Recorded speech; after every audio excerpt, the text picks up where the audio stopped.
আরে লামিয়া লামিয়া তো আছে, লামিয়াকেও মিস করি ভাই। এই যে বিয়ে করলে দেখবেন, বিয়ে করলে দেখে ফেলবেন। আর নিজের নাটকে নিজে একটু অ্যাক্টিং করলে কোনো ভয় লাগে না আর কি। বিয়ে তো ভাই এটা তো আসলে আমার হাতে কিছু নাই।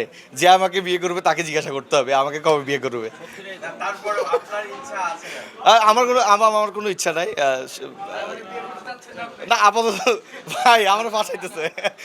বিয়ে করার ইচ্ছা নেই আমার, আসলে কিছু নাই আমার। স্বপ্নের কথা যদি বলে, ড্রিমের কথা যদি বলে, আমার শুরু থেকে আমি যখন কাজল আরিফিন অমি ভাইয়ের সাথে হচ্ছে যে আমি যখন সহকারী পরিচালক হিসাবে জয়েন করি, মানে আসলে শুরু থেকেই তো আমার পরিচালক হওয়ার স্বপ্ন ছিল। একটা কাজ বানানোর স্বপ্ন নিয়েই কাজ করছি। আর যে অভিনয়টা ছিল সম্পূর্ণই কাকতালীয়ভাবে। আর সেটার আসলে সম্পূর্ণ আমি তো প্রত্যেকবারই বলি, এটার দায়ভার বলেন বা ক্রেডিট বলেন এবং এটার যত কিছু আছে, এটার সব কিছুর মূল হচ্ছে যে কাজল হোসেন অমি ভাই আমার বস। তো উনি না থাকলে আমাকে অন স্ক্রিন দেখতে পারতেন না। ওনার কারণে আমি আসছি আর কি। আর পরিচালনার ব্যাপারটাও সেম, ভাইয়ের কাছেই আমার সহকারী পরিচালক হিসাবে কাজ শুরু এবং সবসময়ই ওনার সাথেই কাজ করছি, বাইরে তো আর কোথাও কাজ করা হয় না।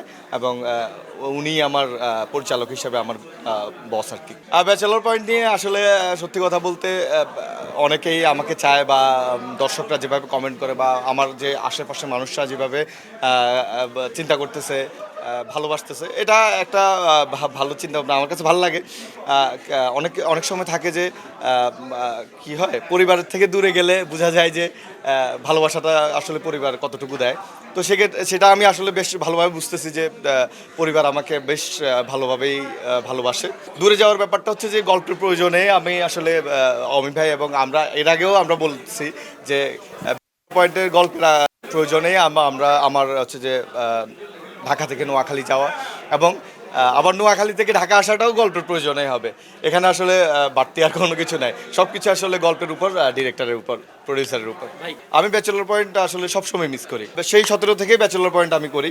আমাকে হয়তো প্রথম এপিসোডে আপনারা অনেকে দেখতে পারেন আমি শুকনো একটা রোগা ছেলে একটা সিকোয়েন্স করছি। তো হ্যাঁ, ক্যারাম বোর্ডের ওখানে ছাগল চুরির ওখানে। তো আমার জার্নি তো শুরু থেকেই আছে। তো ব্যাচেলর পয়েন্ট তো সবসময় মিস করার জায়গা। আর এত কাজ হয়েছে, এত কিছু দেখা হয়েছে ব্যাচেলর পয়েন্টের সাথে, এটা আসলে ভোলা যাবে না। যতদিন বেঁচে আছি ব্যাচেলর পয়েন্টকে মিস করতেই থাকবো। আর আরিফিন ভাইয়ের যেটা ব্যাক, আমাদের ব্যাচেলর অরিজিনাল গ্যাংয়ে হচ্ছে যে আরিফিন ভাই ব্যাক করছে। তো আরিফিন ভাই তো হচ্ছে যে আমার ছাদের পার্টনার, যার সাথে আমি ছাদে যাই। সে হ্যাঁ, ছাদে অনেক কিছু আছে। যারা যারা আমার ছাদে যাওয়ার ভাই ব্রাদার আছে, তারা ভালো বলতে পারবে।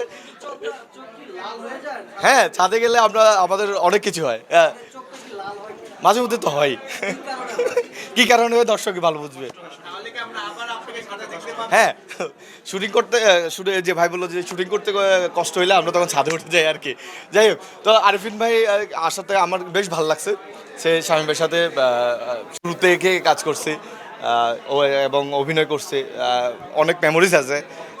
আমিও যখন শামীম ভাই ছিল না তখনও মিস করতাম, এখনও মিস করি, এখন তো সবাইকেই মিস করি।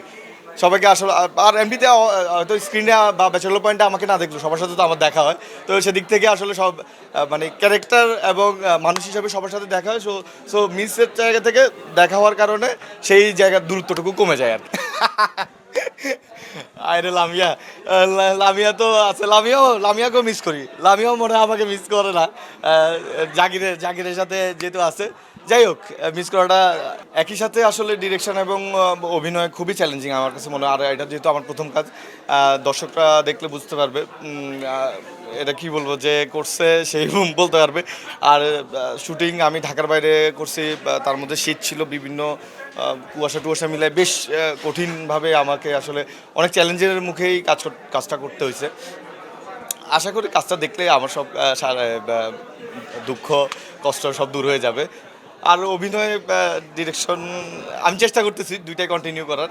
আর নিজের নাটকে নিজে একটু অ্যাক্টিং করলে কোনো ভয় লাগে না আর কি। আমাকে যারা মিস করেন এবং আমার নির্মাণ সম্পর্কে যদি আমি আমার নোয়াখালী ভাষায় বলি, তাহলে হচ্ছে যে যারা যারা আরে দেখেন সবাই, আমিও মিস করি আপনার করে। আপনারা দোয়া করবেন, আমার কাজ দেখবেন আর আমার জন্য ভালোবাসা রাখবেন, সাপোর্ট করবেন। ধন্যবাদ সবাইকে।